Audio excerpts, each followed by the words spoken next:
Welcome into another episode of Everything is Logistics, a podcast for the thinkers in freight. We are proudly presented by SPI Logistics, and I am your host, Blythe Brumleve. I'm happy to welcome in Kevin Rutherford. He is the CEO of Let's Truck, helping drivers to live a happier, healthier, and better life. I'm really excited for this conversation. So, Kevin, welcome to the show. Well, great to be here. Thanks for having me. Now for you, I was doing some research, going through your websites, and watched a few of your videos. And what's I think is super interesting about just the freight industry in general is that they either get their tentacles in you from an early age and you never leave, or it's a family affair that gets their tentacles in you and they keep you there. And I think you're kind of a blend of the two. Is that correct? Tell us how you got started in trucking. Yeah, so I'm third generation in trucking. My grandfather was an owner-operator for one of the big van lines out of Ohio and Michigan when the seat in the truck was a wooden bench and a trip to the West Coast was measured in weeks, not days or hours. There were no interstates. There were no truck stops. It was just a crazy time. I don't know a whole lot about my grandfather's operation. He died when I was still pretty young. My father actually started driving a milk truck when he was 14, obviously with no license. And that's all he did his whole life. He drove truck, and he retired and died driving a truck. You know what? I think a lot of what drives what I do today, though, is I watched my dad struggle really his whole life. He wanted to own trucks because he loved working on trucks. But he had a ninth grade education and no business experience. And I just watched a pattern where he would go take a driving job that he usually hated with a union, but it paid well, so he'd make enough money and he'd save up and he'd buy a truck and he'd work on it, and then he'd run it until he just ran out of money. And he'd go back and get another union job again. And I just watched that and thought there's got to be a better way. And decided that I wasn't going to get into trucking. I thought I wanted to fly helicopters, so I went to the Army and decided I really didn't want to spend 10 years in the Army either. So I got out and thought, while I'm trying to figure out what to do with my life, why don't I buy a truck? Because, everybody around me has trucks. At one point, my father, 4 brothers, 2 brother-in-laws, an uncle, all owned trucks. Oh, wow. Yeah, so it just seemed like, why not do this? So I bought a truck. I've done a lot of things in the trucking industry. That would have been 1986. I bought my first truck, so I was 22. The only thing, or not the only thing, one of the things I haven't done, I've never been a company driver. I started as an owner-operator. I just bought a truck and went to work, and at one point I had 11 trucks. That took me about 3 years, and it was way too fast. I made every mistake you could possibly make, and at the end I was about $60,000 or $70,000 in debt with taxes and maintenance bills. And I had several attorneys say, this is what bankruptcy's for, and I said, no, I made the mess. I should probably try to clean it up. So I sold 9 of the 11 trucks, took the 2 that were most profitable, and really started to learn how to run a truck profitably. Really started to get into the accounting side of things and tracking things by numbers and watching fuel mileage. And, at the time, fuel was probably 80 cents a gallon, and nobody cared about fuel economy. But it just seemed to me like if there was a way to save, I should probably learn it. And got really involved in that side of things, and ultimately that's what led me to where I am today. Now, you mentioned, 2 of your 11 trucks were only profitable. What made the 2 profitable when the rest weren't? Really, at the time, it was my lack of experience in the market. So the 2 that were profitable were actually leased to, it was RPS at the time, which is FedEx Ground today. So they were dedicated. It was easy to control the expenses. I didn't have driver turnover. I was able to control my costs better. And the other trucks, I had gotten my own authority and a broker's license, and it just didn't understand the freight markets. And it's one of the reasons why I try to help people understand the markets today. If you're going to be out there running with your own authority, it's critical to understand those things. And I just didn't. And you know, it seemed like it just add another truck, keep driving more miles. This has got to work. And it didn't. I was losing more money all the time. And I realized that the first step in being successful in business is you've got to control your cost.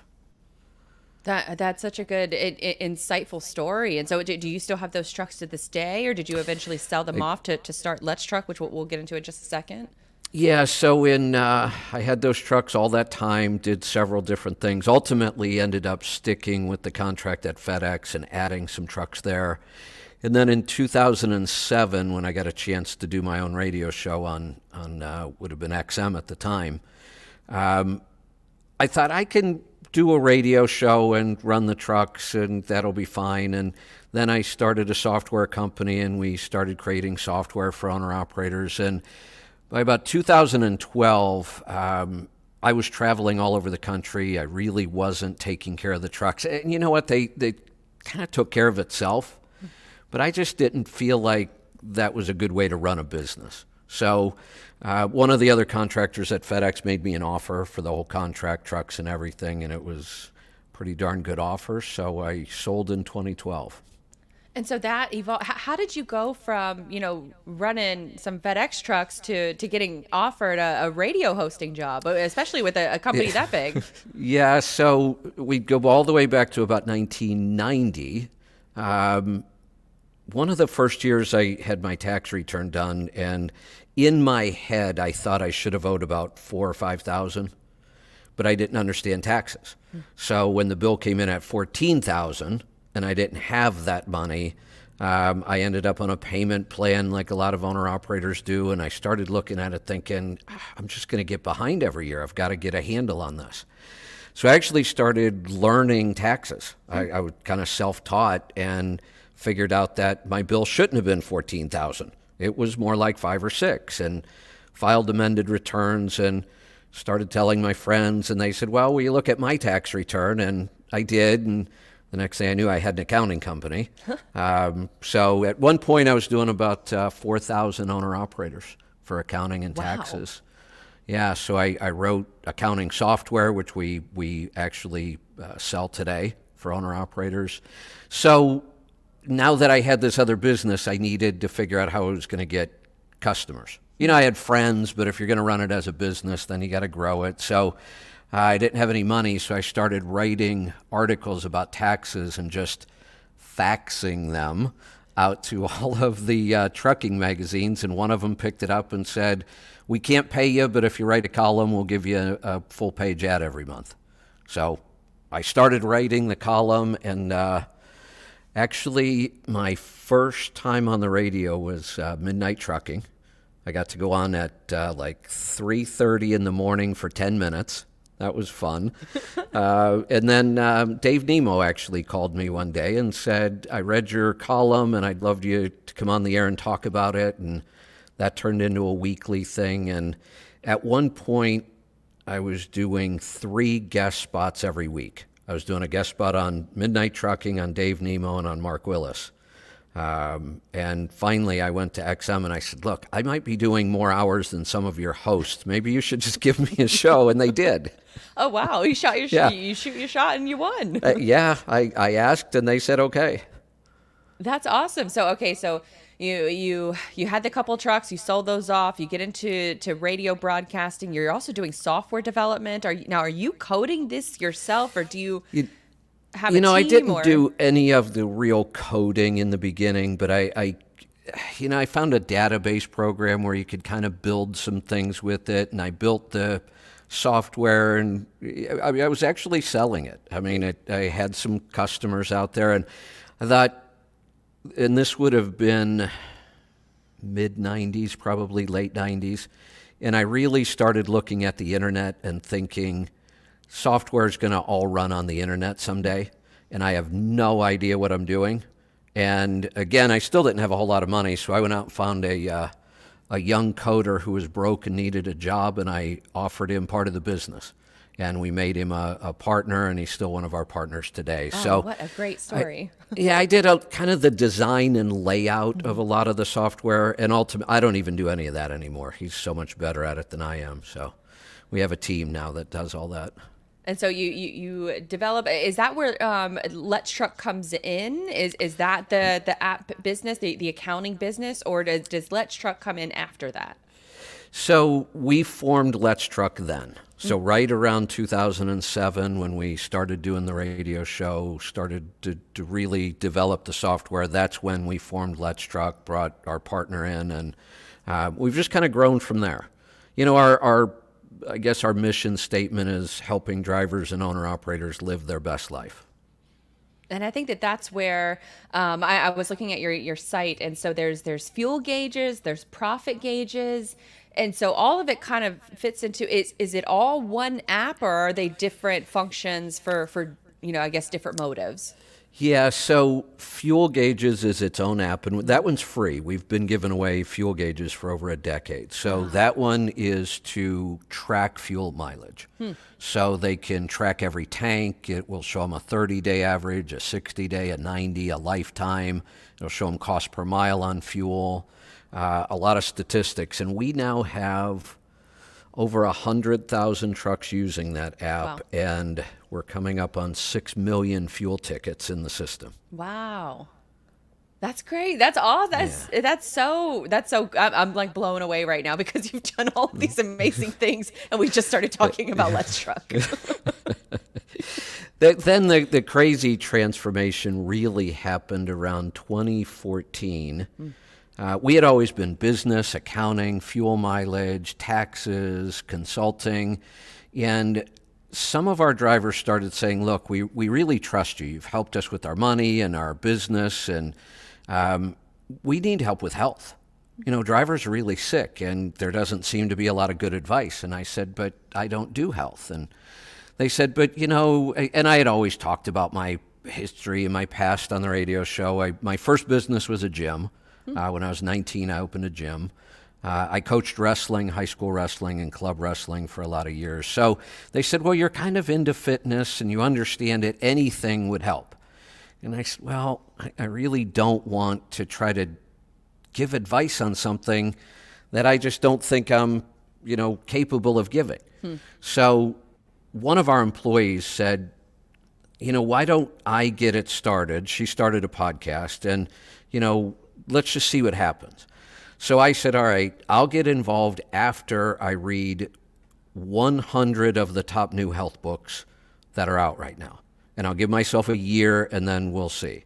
So I finished the 100 books in about 8 months and went back to school and became a nutritional therapy practitioner.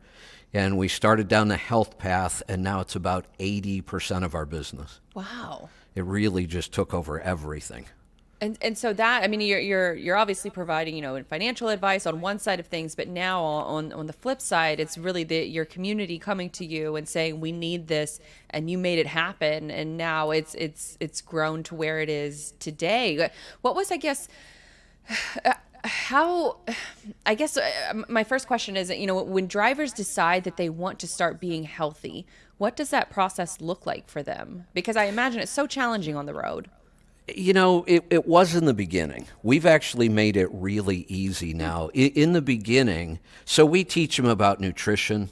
The interesting thing is most of these guys have been told forever that you're going to have to be hungry all the time and you're going to have to work out, and that's the only way to lose weight. And we found out that just wasn't true. We actually tell people right now, I can get you to your natural body weight with zero activity. It's not required at all. Now, we encourage people to be active because it's healthy, but exercise is not good for weight loss. It just isn't, and turns most people off. And think about the industry we're in. Some of these guys are 350, 400 pounds. We've worked with people that are bigger than that. The last thing that guy wants to do is work out. He's not capable of it. So we just took a really, really different approach. We work with a lot of the newer science like carnivore and keto, and we've actually made it fairly simple on the road. But imagine this. Imagine a conversation with truck drivers where you're teaching them how to ferment vegetables and make yogurt and can their own meals at home.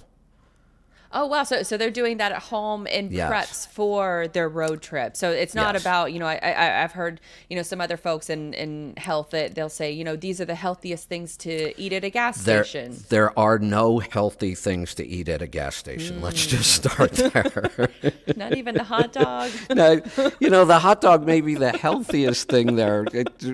But we want to go a little, we actually teach them how to find local farms that are doing really regenerative, grass-fed, pastured meats and that. chicken and pork. And, we work with some of the top regenerative farms in the country. Joel Salatin's like a regular guest on our show. So, and we actually teach them how to get the best quality meat they can and pressure can it at home. They can take it with them and it doesn't need refrigeration. Wow. And so that was going to be my next question is what does, I guess, the truck outfit kind of look like to keep, that food readily available?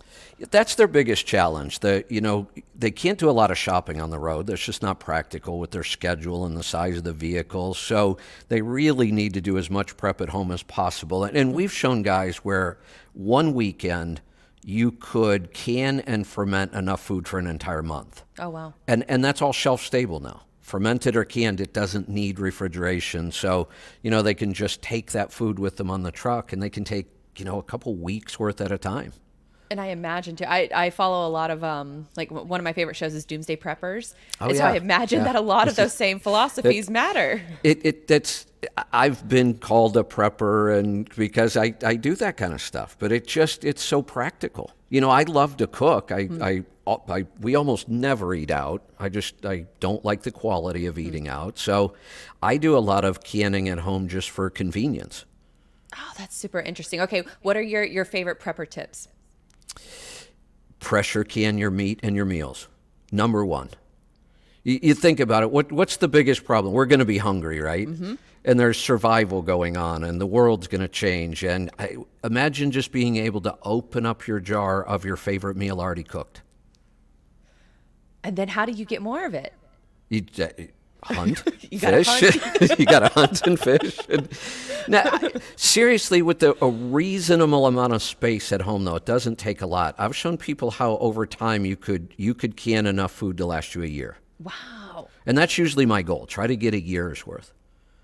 And so that's where you gotta think about next. I'm all thinking about all the different Doomsday Prepper shows I've seen. I was like, well, you gotta have a way to protect it. You gotta have your fuel supply. Of course, right. I know there's a lot to it. We have episodes on my show where we talk about that stuff. Oh my gosh. Okay. Now I gotta dive deeper now into the show. Think about it for a second. So a good water filter like a Life Straw. Yeah. The emergency clothes, thermal blankets, all of that stuff that you would kind of prep at home with, we tell people you better have that in your truck. Why wouldn't you? That's a good point. And cash. It got so easy to drive around with no cash because everybody accepts credit cards. But what about when the banking system goes down? It's already happened. That's very true. And if you have no access to cash and you're 1,000 miles away from home, what are you going to do? So we do kind of that prepping in the truck. And so are they able to prep at all in the truck, or you're mostly just prepping at home and taking it with you along with, miscellaneous supplies? It's like in a bug out bag.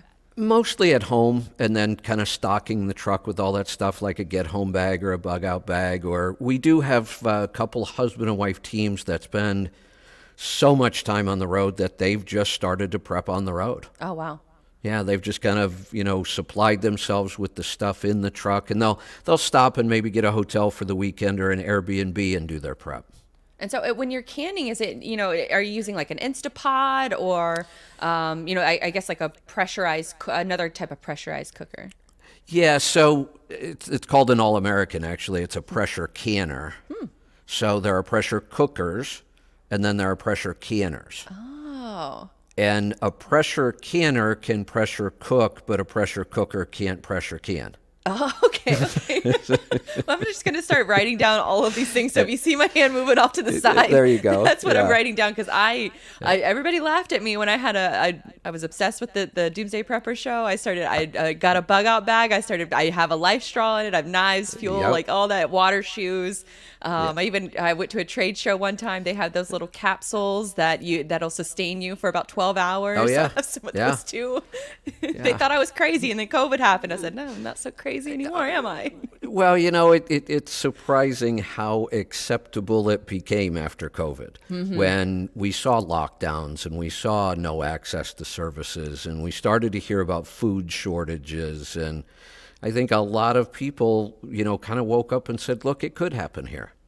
And you have also couple that with the show, the Last of Us, which just further cemented all of my prep. I was like, well, see, this is what happens. But didn't it feel good when you did prep a little? It did. Doesn't it just feel good? As you're talking, like, I have a Post-it note on my desk right now of things I need to add to my bug out bag. There you go. Drop me an email if you ever have any questions. Oh, I will be, and you're probably going to regret that.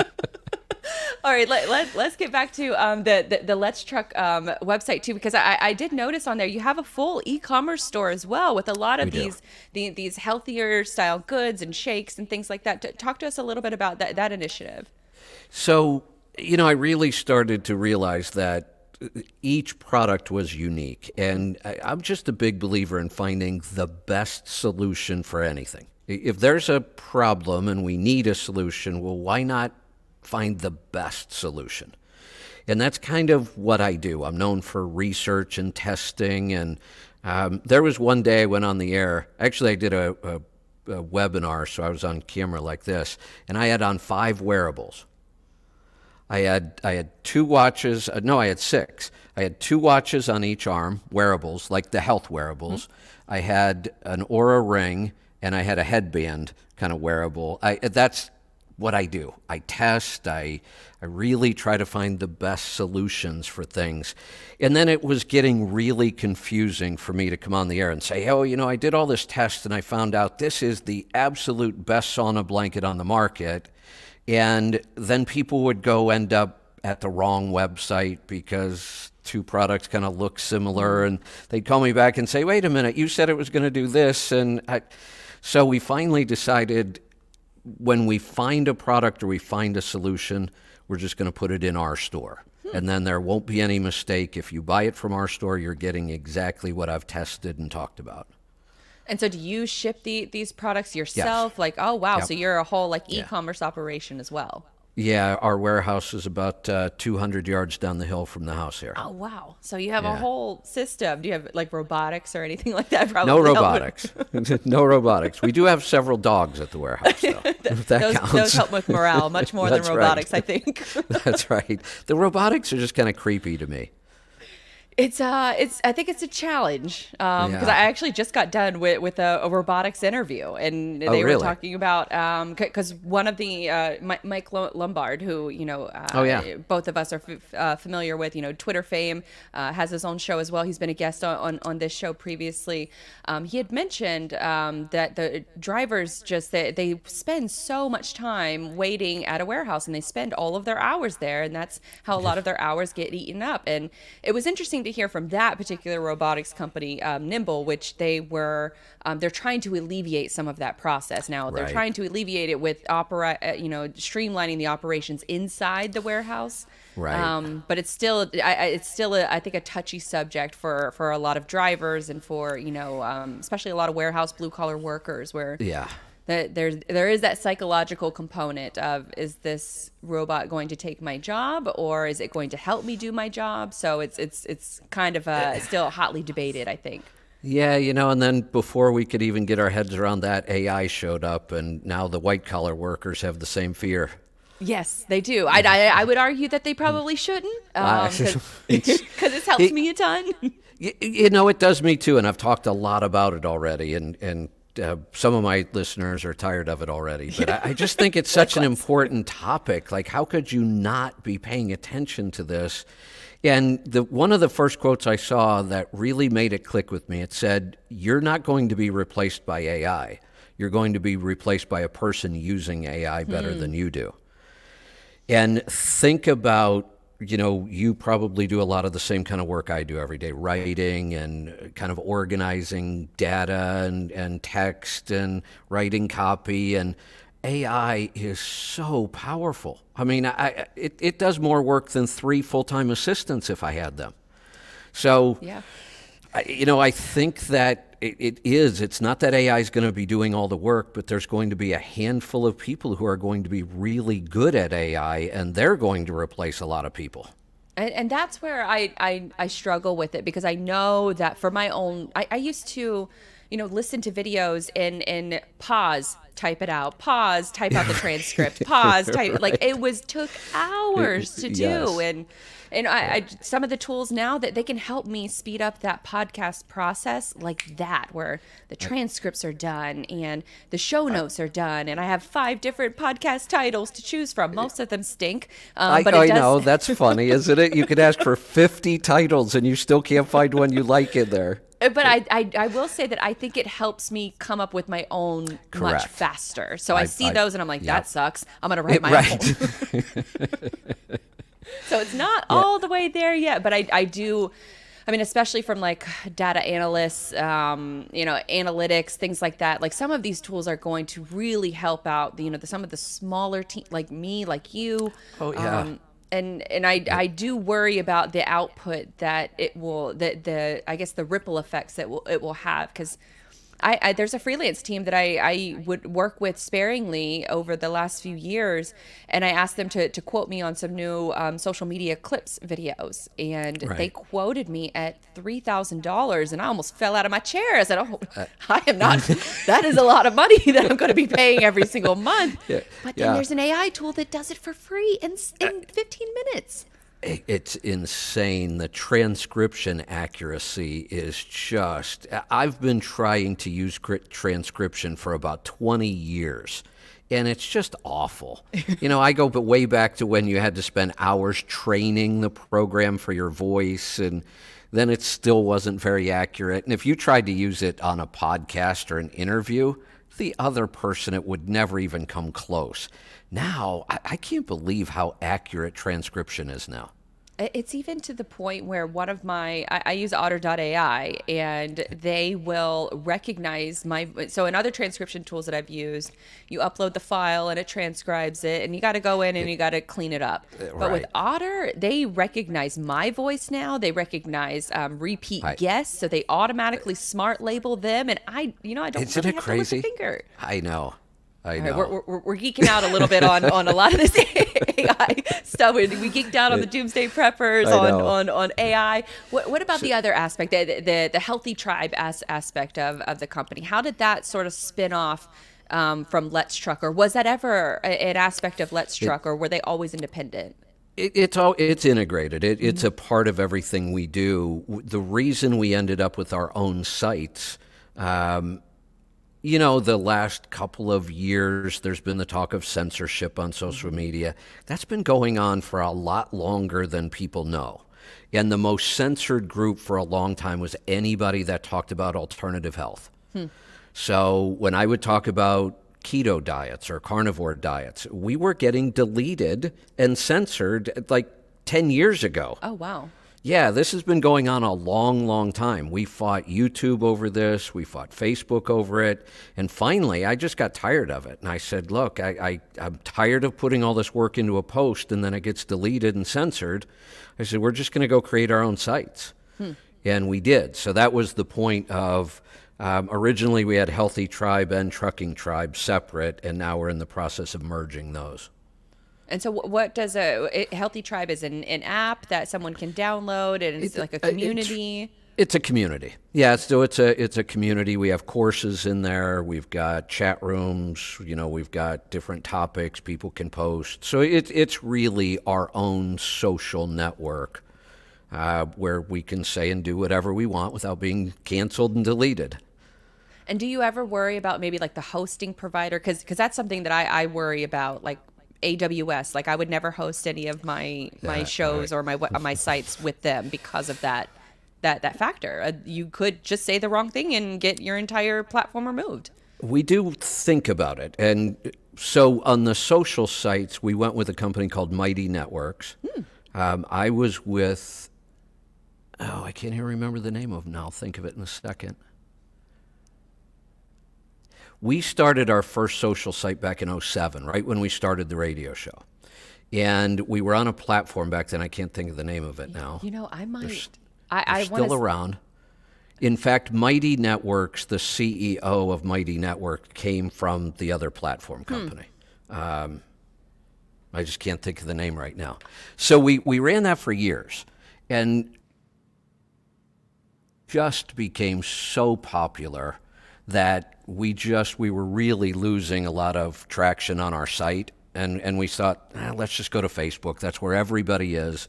And we grew a health group on Facebook to about 30,000, and then they just started censoring it heavily. So that was when we moved off. And so we worry a little bit about it. I know the background of the company really well. I know the background of the CEO. They've never, ever tried to control anybody's content. Not that it couldn't change. So when we got canceled on Sirius, I took one day off. We went back to podcasting a day later, and we decided then that we were only going to use platforms until we could build our own. And we are very, very close now. We won't use anybody's phone lines. We won't use anybody's platform. When we're done with our broadcast app, we have our own listener app. When we're done with our broadcast app, you would have to shut down the internet to cancel me. That's awesome. I love that approach because I host websites for, my clients in the trucking industry. So I'm always trying to think about how can I best protect them just in case something happens. I don't want them to be completely shut off from, their digital home. Yeah. Yeah. Well, that was kind of like Facebook. We had this group of 30,000 people and we couldn't communicate directly with them. Why was it that they shut you down? That they would just claim medical misinformation constantly. It really got bad. I mean, we had already left before COVID hit, but we were still running the group on Facebook. But we had started ours to get it going, and when COVID hit, anything I tried to post about the vaccine got censored and deleted. And that's where I think, a platform like Mighty Networks, which I've looked at before and did a little test run. I've used it. Somebody else had a Mighty Network, and it's a really intuitive system. It is. Much better than a lot of like the course, I guess, platforms, that exist right now that I think a lot of trucking companies are utilizing. But Mighty Networks is one that was really impressive. It's very flexible. You can be, and now, like everybody else, they've integrated AI into the platform, and it's changing it a lot. How so? A lot more. It's hard to describe even. A lot more engagement. There's AI that helps everybody kind of get their thoughts together when they're making a post. So I think people feel a little more confident posting. There's some pretty cool tools that are coming that I think. So we're kind of wedded to Mighty Networks right now, but when we finish our broadcast app, we may look at writing our own platform for this even. Yeah, I mean, it really is probably the only way to really just guarantee that all of your platforms stay up. And then even then, you're kind of dependent on, the platforms that you host with, because now those companies are making those decisions as well. Luckily, there's other companies that will protect you, but... Well, and that's what we've done. We've got multiple redundant servers around the world. Oh, wow. I mean, it's the only way to protect your data and your business anymore. And then you're also protecting the data and the business for a lot of folks out there who are trying to use your platform to run their business and communicate and live a healthier life. Right. All right, Kevin, what about your overall, I guess, sort of digital strategy? You mentioned the podcast, you mentioned the Mighty Networks app. Are you still, are you utilizing, I've seen you host, Twitter Spaces, things like that. Where are you kind of focusing your efforts? Where is I think the biggest opportunity for you and your network to grow? So we just want to grow our own app.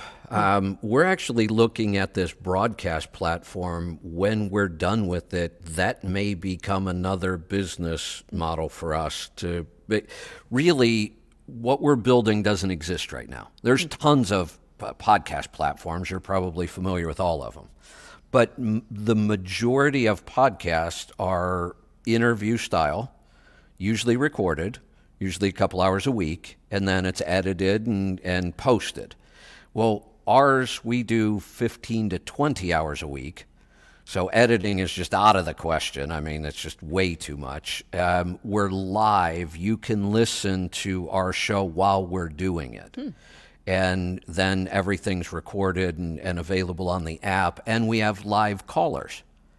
So it's really kind of a hybrid live radio show, podcast, and I was shocked. There's no software out there to do this. Wow. Huh. There's not one platform where you can do everything we're trying to do with the live callers and the live streaming.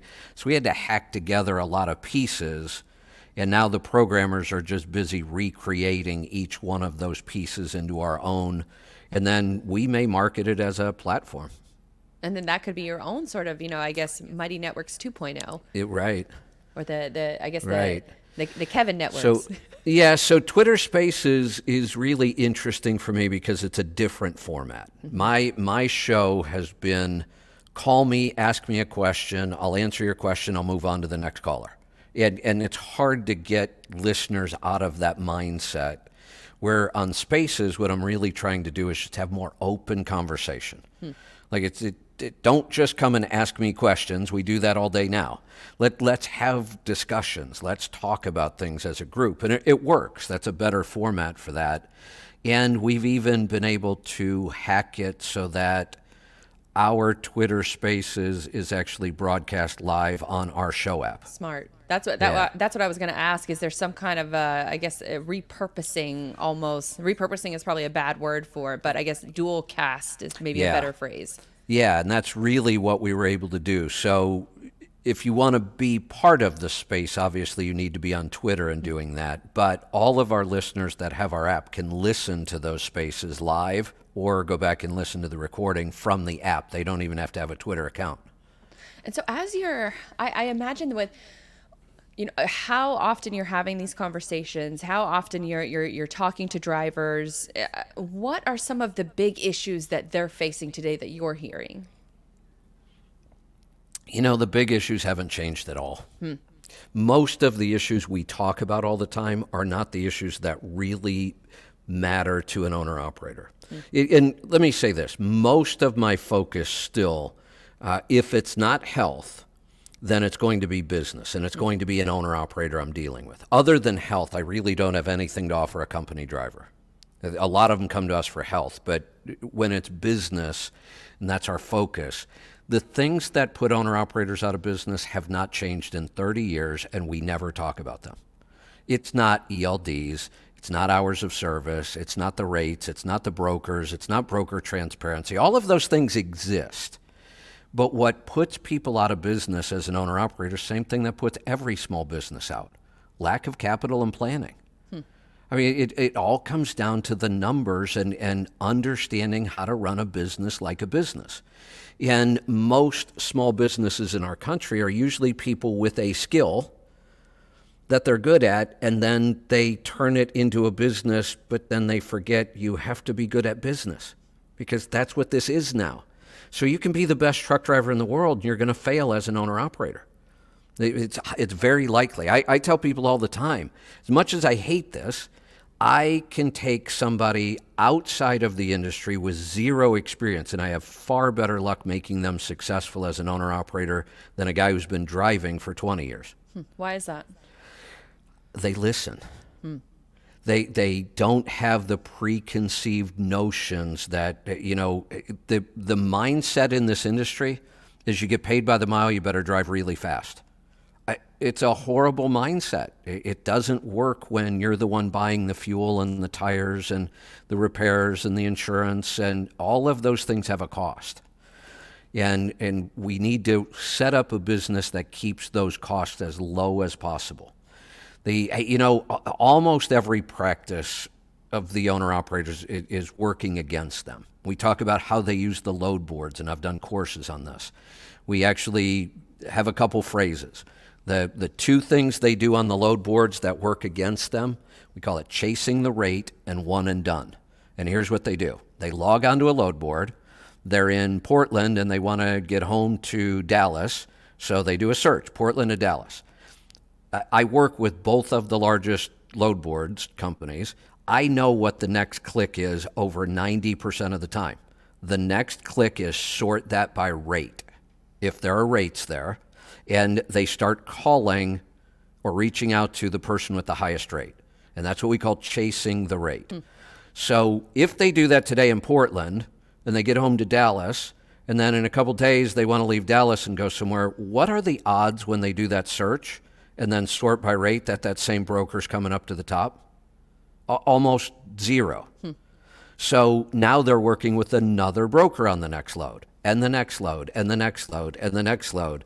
And this became apparent to me when I was doing taxes, and I would have a guy with one truck, and he would have over 100 1099s for the year. So it tells me he worked with over 100 brokers. Well, the first thing we try to teach them, you're sorting by rate, but the best rates never even make it to that board. The best rates get moved with their carriers that they have a relationship with. The stuff that goes to the board is the stuff that doesn't pay all that well, and they have trouble moving. That's why they put it on a board. So if all you're doing is logging into the load board every day and chasing the rate, you're not getting the best rates, and you're never building relationships. And it's just a horrible way to run a business. And then we turn around as an industry and we try to blame it on the brokers and say it's their fault that the rates aren't good and there's no transparency. And we don't need transparency. We're negotiating a rate for today. I either like this rate or I don't. I either accept it or I don't. And if I accept it, then I shouldn't complain that it was too low. Oh, go ahead. We just don't talk about the things that really matter, the numbers, the cost control, the relationships. We seem to spend all the time blaming our problems as owner-operators on everybody else in the industry. And it almost sounds like it's, there's a lot to be said about, sort of the CDL mills and their, the training schools, driver training schools and things like that. But how much training happens after the driver gets their CDL? Formal training? Formal training? Any Zero. kind of training? Zero. Zero. It's pathetic. It really is. So none of these big companies are helping with the business side of things or helping them like you are? Or is it really like companies like yours that are the ones leading the charge? And I don't know of many like mine. In fact, I really don't know of any others. There are a couple out there, but not much. The training that I have looked at from these big carriers, especially with lease purchase programs, the training's awful. They'd be better off not training. Here's what they do, honestly. Here's one issue. I came across this training video, and it was training owner-operators on this one concept. And I almost lost my mind. I thought, what the hell are they thinking? The concept was only buy enough fuel to finish the load you're on, and then wait until you have another load to buy fuel again, and don't leave fuel in your truck over the weekend. And I thought to myself, why in the world would anybody ever train this? That makes no sense. It takes up more time. It costs more. I teach a whole course on how to buy fuel at the lowest price. And you'll never get the lowest price by this strategy. You'll get the opposite. And you're spending a lot of time. And I thought, why would they teach this? And then it dawned on me. You know what one of the biggest complaints are in these lease purchase programs? What is it? The driver works all week and he doesn't even get a check. Or it's very, very small. And it's because these things don't pay very well. But these carriers started teaching these guys not to buy too much fuel because that's when they weren't getting their check. Because they had advanced it all on fuel. But that only saves you for 1 week. Because next week I still have to buy the fuel. Right. But now I'm buying it in a way that's costing me more. So I started figuring out the little bit of training that they were doing was probably making things worse for these guys. And so what is the, I guess, what is the solution for a lot of these guys? Is it, obviously, your program helps, but I would imagine that that's how a lot of them are starting and then getting out of the industry very quickly, only never to return. Yeah.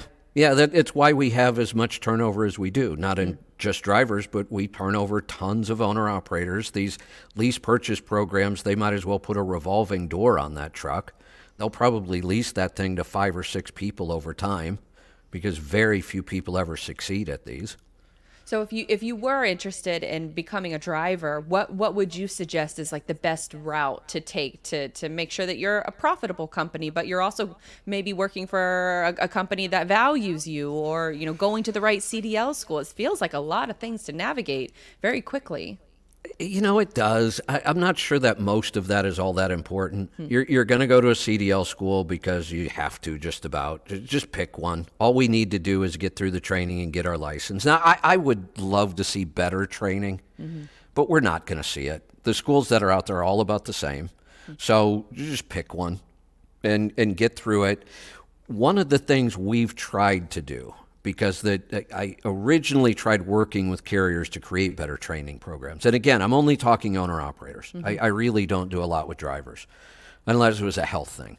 So the carriers they were just really difficult to work with. What we've done over the years is we've created small owner-operator companies that we can refer people out to. If you want to become an owner-operator, go drive for these guys. You're going to get to know the owner. They're going to show you how to own a truck and how to do it profitably, and at some point, they may even help you get into a truck. And that's really, other than that, it's just trying to reach more and more people and educate them is what we try to do. No, I love that referral line of business, because, I mean, there are people who are making it, but Right. I would imagine that a lot of them are so focused on making the business work versus spreading that message, which is where, a company like yours comes into play.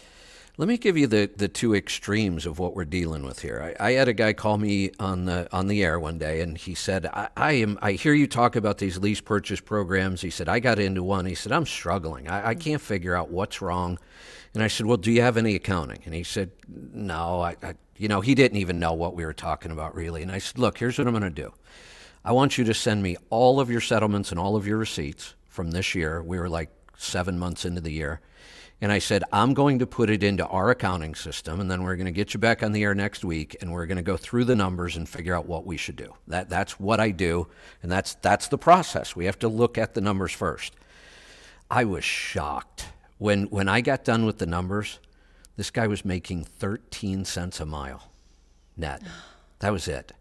And when we got him on the air, I said, I don't even know how you're eating, much less surviving like this. And he said, well, I'm okay, I guess. And I said, well, congratulations, because you must be managing your personal money really well. Yes. And I said, so here's the thing. You are surviving on 13 cents a mile. I said, we could get you driving jobs all day long at 60 cents a mile. I said, that's what we're going to do. You're going to go get a driving job, and you're going to keep living on 13 cents a mile. And we're going to take the other 47 cents a mile, and we're going to start saving it to buy you a truck. And we're going to buy the right truck, and we're going to spec it right, and we're going to send you to the right carrier. And we did all that. And this process happened over about a 3-year period. And then the guy started calling me back. He now has his own authority, his own trailers, his own customers. He is doing fantastic. Love that. Yeah, and that's the potential that's out there. That's such a great service that you're providing for this. Making me a little emotional just thinking about it, because you gave this pathway to this person who wouldn't have succeeded probably without your insight and without your help. He probably would have left the industry. He was so frustrated. He figured, if I'm working this hard and I own the truck and I'm taking all this risk, or he's leasing the truck, I should be making more. And I said, you're right. And I said, in this program, there's no way. I said, I've looked over the numbers. At best, we might get you to 40 or 50 cents a mile. And that's just pathetic for all the risk you're taking and all the money you've put up. I said, we want to get you to the point where you're making $1 plus a mile. Take home, and he is now. That's wonderful. That Yeah. is such a great story. Thank you for sharing that. Now, as we kind of like round out the interview, I do have, it feels weird to kind of like segue into this next topic because it's more like rapid fire questions, things like that. So I guess there's no real, graceful way to do this. Yeah, that's okay. Well, wait, one question I would have to ask is, if I could give you a magic wand to fix trucking, what would you fix and why? Wow. I am a pretty dyed-in-the-wool free market capitalist. I don't like a lot of rules. I don't like a lot of regulations. I like a lot of competition. Honestly, I know a lot of people think the system is really, really broken. I don't think it is. I think if we could, the one thing that really worries me right now is the AB5 type laws. The fight against independent contractors. If I can see a problem in the industry, that's the only one I'm really worried about.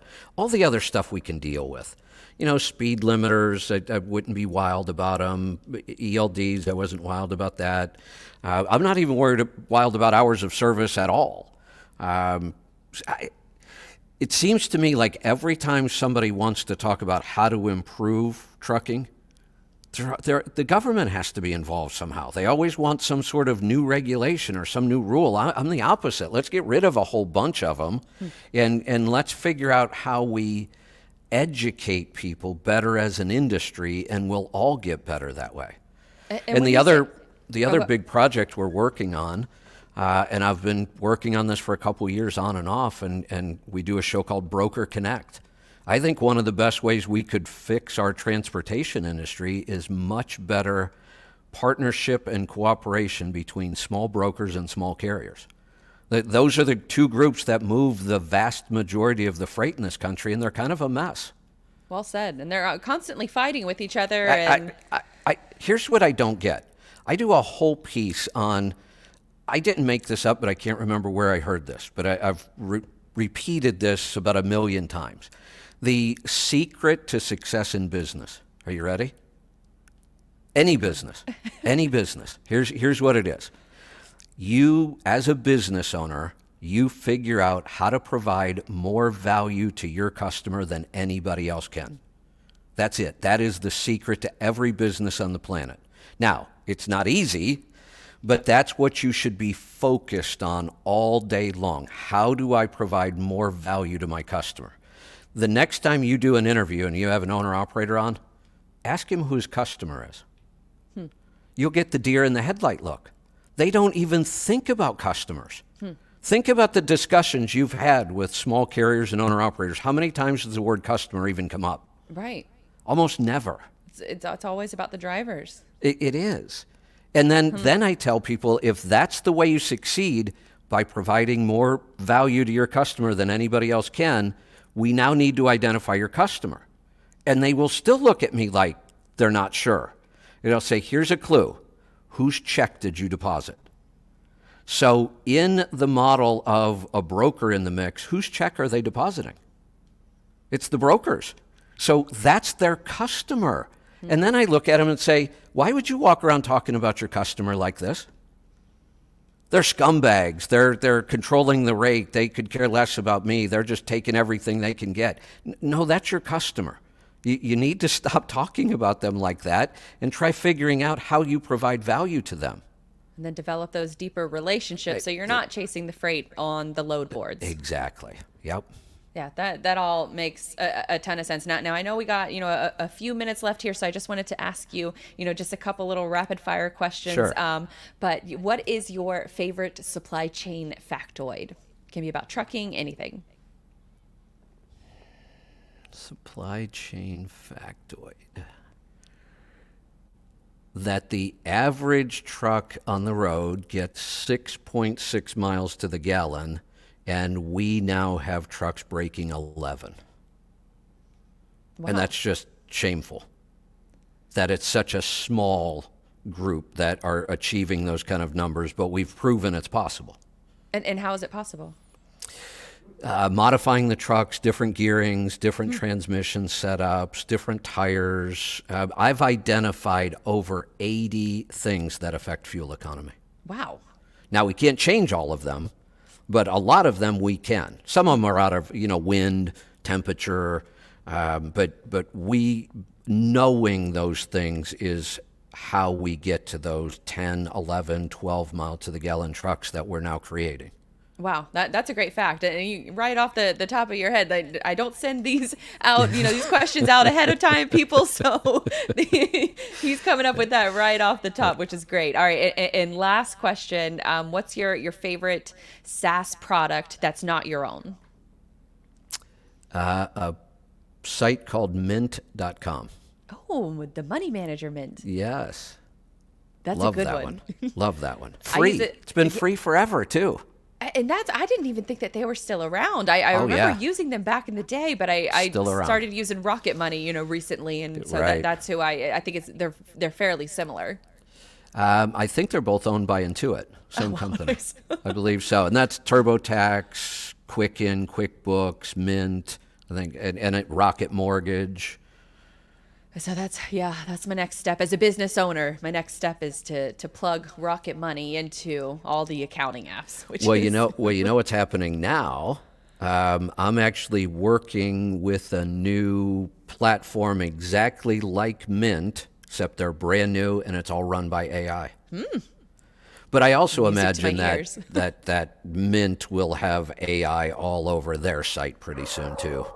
And it just makes things so much simpler to be able to see like all of the little, the Apple transactions that aren't labeled, but they show up on your bill and you have no idea what they go to. So you have to physically go into the Apple app to find out what they're charging you for. So it makes things a lot easier. You know what I thought was the single best feature some of these money apps put in? The ability to cancel your subscriptions with one click. Isn't that an awesome feature? It is. It's very handy. Or the negotiate. It will negotiate this bill for you, which is great. Right. Yeah, I am so bad at signing up for every subscription on the internet, and every time I sign up on them, I'll cancel it before the end of the day. I just want to see how it works. And then it charges you and you don't know. Oh, I know. And then it goes on for months and months. And then somebody from accounting will send me something. Are you using this? And I'll go, I don't know what that is. And I'm like, well, you signed up for it. Right. Then you have to do your own due diligence and digging. Right. Yeah. All right, Kevin, where can folks, we've had a great conversation. I want to make sure that, anybody who's listening can be able to check out more of all the awesome work you're doing. Where can they check out Let's Truck, the Healthy Tribe, all that good stuff? The easiest place, letstruck.com. Click on everything. You'll find our app in there. You'll find software, fuel gauges, profit gauges. You'll find our listener app. We are live on the air Monday through Friday, 8 a.m. Pacific time every day. We usually go 2 to 3 hours. I have a hard start time. I just quit when I feel like quitting. Amazing. If I run out of questions or get tired. The other day, I think I ended up doing like 3 hours live on the air and then 3.5 on a space. Back to back. Yeah. And I don't do commercials or breaks on my show either. Insane. That is that is marathon level broadcasting right there. Well, Kevin, I appreciate all of your insight. We covered a lot of ground in this episode. I had a lot of fun talking to you. We'll have to do it again soon. Sounds great. Anytime. Thanks.